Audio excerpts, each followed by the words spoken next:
Hi ನಮಸ್ಕಾರ, nursing ಲೋಕ YouTube ಚಾನೆಲ್ಗೆ ಸ್ವಾಗತ. ಇಂದು ಟರ್ಮಿನಾಲಜಿ ಡಿ ಕನ್ನಡ ವಿವರಣೆಯನ್ನು ನೋಡೋಣ ಬನ್ನಿ. Defence mechanism, methods of protecting the ego from anxiety associated with conflicting urges and restrictions of the Eid and super ego. It means ಜನರು ತಮ್ಮಲ್ಲಿರುವ ಒತ್ತಡ, ಆತಂಕ ಅಥವಾ ಅಹಿತಕರ ಘಟನೆಯನ್ನು ಭಾವನೆಗಳನ್ನು ನಿಭಾಯಿಸಲು ಬಳಸುವ ಉಪಾಯವಾಗಿದೆ. Deinstitutionalisation, the removal of mental ill individuals from institutions and the subsequent plan to provide care for these individuals in the community settings. It means ಮಾನಸಿಕ ಅಸ್ವಸ್ಥ ವ್ಯಕ್ತಿಗಳನ್ನು ಸಂಸ್ಥೆಗಳಿಂದ ತೆಗೆದುಹಾಕುವುದು ಅಥವಾ ಸಮುದಾಯ ವ್ಯವಸ್ಥೆಯಲ್ಲಿ ಈ ವ್ಯಕ್ತಿಗಳಿಗೆ ಆರೈಕೆಯನ್ನು ಒದಗಿಸುವ ನಂತರದ ಯೋಜನೆಯಾಗಿದೆ. ಡೆಜಾವು, a subjective feeling that an experience which is occurring for the first time has been experienced before. It means ವ್ಯಕ್ತಿಯು ಮೊದಲ ಬಾರಿಗೆ ಸಂಭವಿಸುತ್ತಿರುವ ಅನುಭವಗಳನ್ನು ಈಗಾಗಲೇ ಅನುಭವಿಸಲಾಗಿದೆ ಎಂದು ವ್ಯಕ್ತಿಯು ಭಾವಿಸುತ್ತಾನೆ. Delirium, a state of mental confusion and excitement that happens in the short period of time and is characterized by disorientation for the time and place, usually with illusion and hallucination. It means ಒಬ್ಬ ವ್ಯಕ್ತಿಯು ತನ್ನ ಮನಸ್ಸಿನ ಗೊಂದಲವನ್ನು ಮತ್ತು ಖುಷಿಯನ್ನು ಕಡಿಮೆ ಸಮಯದಲ್ಲಿ ಅನುಭವಿಸುವ ಸ್ಥಿತಿಯಾಗಿದೆ. ಅಂದರೆ ಆ ಸಮಯದಲ್ಲಿ ಆ ವ್ಯಕ್ತಿಯು ಸ್ಥಳದ ಬಗ್ಗೆ ಭ್ರಮೆಗಳೊಂದಿಗೆ ವಾಸಿಸುತ್ತಾನೆ. Delirium tremens, a form of withdrawal from alcohol in which the person experiences, among other symptoms, tremors, hallucination and delirium. It means ಇದು ಒಂದು ಮದ್ಯಪಾನದಿಂದ ದೂರವಿರಲು ಅಥವಾ ಹಿಂತೆಗೆದುಕೊಳ್ಳಲು ಇರುವ ಒಂದು ವಿಧಾನ. ಆ ವ್ಯಕ್ತಿಯು ಅನುಭವಿಸುವ ಇತರ ಲಕ್ಷಣಗಳು ಕೈಕಾಲು ನಡುಗುವುದು, ಭ್ರಮೆ ಇತ್ಯಾದಿಗಳು. Delusion, a false unshakable belief. It means ವ್ಯಕ್ತಿಯು ನಿಜವಲ್ಲದಿದ್ದರೂ ನಿಜವೆಂದು ದೃಢವಾಗಿ ನಂಬುವ ತಪ್ಪಾದ ಕಲ್ಪನೆ ಅಥವಾ ನಂಬಿಕೆ ಎಂದು ಸೂಚಿಸುತ್ತದೆ.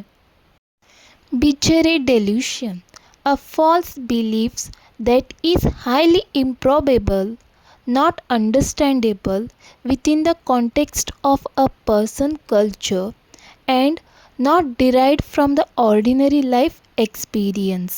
It means ಒಬ್ಬ ವ್ಯಕ್ತಿಯು ಕಲ್ಪಿಸಿಕೊಂಡ ಸಂಗತಿಯು ಯಾವುದು ನಿಜ ಎಂದು ಹೇಳಲು ಸಾಧ್ಯವಿಲ್ಲದ ಸ್ಥಿತಿ.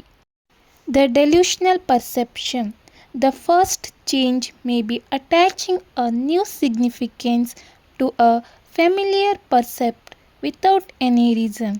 It means ಇದು ಒಂದು ತಪ್ಪು ನಂಬಿಕೆ ಅಥವಾ ಸತ್ಯವಲ್ಲದ ಒಂದು ವಿಷಯದ ಮೇಲೆ ದೃಢವಾದ ನಂಬಿಕೆಯನ್ನು ಸೂಚಿಸುತ್ತದೆ. ಆದರೆ ವಾಸ್ತವದಲ್ಲಿ ಅದು ನಿಜವಾಗದಿದ್ದರೂ ವ್ಯಕ್ತಿಯು ಅದನ್ನು ನಿಜವೆಂದು ನಂಬುತ್ತಾನೆ. ಉದಾಹರಣೆಗೆ, ವ್ಯಕ್ತಿಯು ತಾನು ಕಂಡಿರುವ ಅಥವಾ ಅನುಭವಿಸಿರುವ ವಿಷಯಗಳನ್ನು ನಿಜವೆಂದು ನಂಬುತ್ತಾನೆ, ಆದರೆ ಅವು ನಿಜವಾಗಿರುವುದಿಲ್ಲ. Delusion of control, this refers to the beliefs that the patients will, thoughts or feelings are being controlled by external forces. It means ಒಬ್ಬ ವ್ಯಕ್ತಿಯ ಇಚ್ಛೆ, ಆಲೋಚನೆಗಳನ್ನು ಮತ್ತು ಭಾವನೆಗಳನ್ನು ಯಾವುದೋ ಒಂದು ಶಕ್ತಿ ನಿಯಂತ್ರಿಸುತ್ತಿವೆ ಎಂಬ ನಂಬಿಕೆಯನ್ನು ಸೂಚಿಸುತ್ತದೆ. Delusion of grandeur, delusion disorder that involves a false beliefs about one's power, wealth or identity. It means ಒಬ್ಬ ವ್ಯಕ್ತಿಯು ತಾನು ತುಂಬ ಶಕ್ತಿಶಾಲಿ, ಪ್ರಸಿದ್ಧ, ವಿಶೇಷವಾದ ವ್ಯಕ್ತಿ ಎಂದು ಸುಳ್ಳು ನಂಬಿಕೆಯನ್ನು ಇಟ್ಟುಕೊಂಡಿರುವುದು. ಉದಾಹರಣೆಗೆ, ವ್ಯಕ್ತಿಯು ತಾನು ಒಬ್ಬ ದೇವರು, ಮಹಾನ್ ವ್ಯಕ್ತಿ, ತನಗೆ ತುಂಬ ಶಕ್ತಿ ಇದೆ ಎಂದು ನಂಬಿರುತ್ತಾನೆ, ಆದರೆ ವಾಸ್ತವದಲ್ಲಿ ಅದು ಸುಳ್ಳಾಗಿರುತ್ತದೆ. Delusion of guilt, Belief that one is sinner and he is responsible for the renewal of his family or society. It means ಒಬ್ಬ ವ್ಯಕ್ತಿಯು ತಾನು ಒಬ್ಬ ಅಪರಾಧಿ, ನನ್ನಿಂದ ತನ್ನ ಕುಟುಂಬ ತನ್ನ ಸಮಾಜ ನಾಶವಾಗುತ್ತಿದೆ ಎಂದು ನಂಬಿಕೆಯನ್ನು ಇಟ್ಟುಕೊಳ್ಳುವುದು. ಆದರೆ ಇದು ಭ್ರಮೆ ಮತ್ತು ಸುಳ್ಳಾಗಿರುತ್ತದೆ. Delusion of persecution, a belief that he is being attacked, harassed, cheated. It means ಒಬ್ಬ ವ್ಯಕ್ತಿಯು ತನಗೆ ಯಾರೋ ದುರುದ್ದೇಶದಿಂದ ತೊಂದರೆ ನೀಡುತ್ತಿದ್ದಾರೆ, ಹಾನಿ ಮಾಡಲು ಪ್ರಯತ್ನಿಸುತ್ತಿದ್ದಾರೆ, ಮೋಸ ಮಾಡುತ್ತಿದ್ದಾರೆ ಎಂದು ಸುಳ್ಳಾಗಿ ನಂಬುವುದು. Delusion of reference, it is the delusion that events, objects, behavior of others have got a particular or unusual significance for oneself, usually of a negative nature.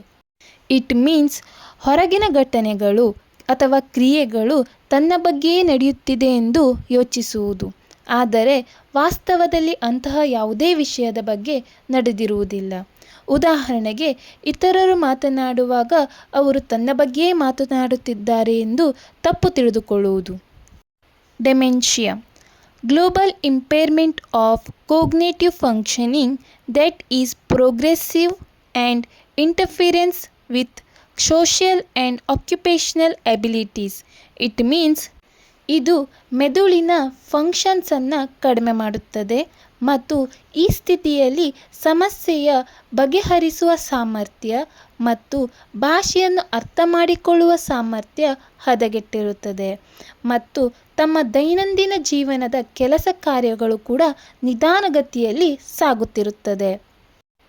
ಡಿಪರ್ಸನಲೈಜೇಷನ್, a person's subjective sense of being unreal or unfamiliar.